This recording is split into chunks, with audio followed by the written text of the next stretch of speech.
কাছে ও দূরে, দেশে এবং বিদেশে বসে যারা দেখছেন, সবার প্রতি সালাম, আদাব এবং শুভেচ্ছা। বাংলাদেশে আজকের সর্বাধিক ভাইরাল টপিক নিয়ে আজ কথা বলবো। দয়া করে পুরো ভিডিওটি দেখুন।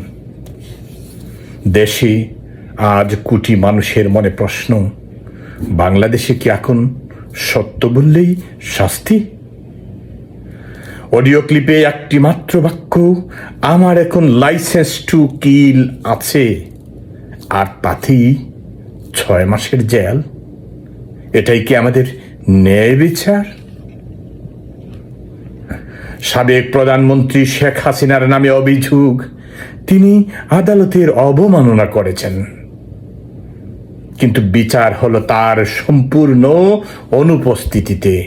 তার নিযুক্ত কোনো আইনজীবীও ছিলেন না। দেশ জুড়ে আজ প্রশ্ন, এটা কি শুধুই আইন নাকি রাজনৈতিক প্রতিহিংসার খেলা? আজ শহরে শহরে উত্তাল জনতার প্রশ্ন, শেখ হাসিনা বলেছিলেন লাইসেন্স টু কিল, কিন্তু কে দিয়েছে সে লাইসেন্স? আইন কি সবার জন্য এক, নাকি ভিন্ন ভিন্ন মানুষের ক্ষেত্রে ভিন্ন? নাকি ক্ষমতার মঞ্চে আইন শুধুই রাজনৈতিক প্রতিহিংসার একটি ধারালো অস্ত্র মাত্র?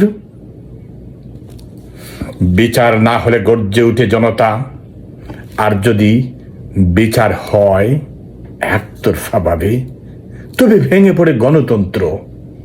বাংলাদেশ আজ এক প্রশ্নবিদ্ধ সন্ধিক্ষণে দাঁড়িয়ে, যেখানে ন্যায় বিচার আর ক্ষমতা পরস্পর মুখোমুখি। আপনি কি মনে করেন, এটা কি ন্যায় বিচার নাকি ক্ষমতার অপব্যবহার? কমেন্টে জানিয়ে দিন। এই দেশের ভবিষ্যৎ আপনার মতেই নির্ধারিত হোক। বিচার কি শুধু কাগজে নাকি বাস্তবেও?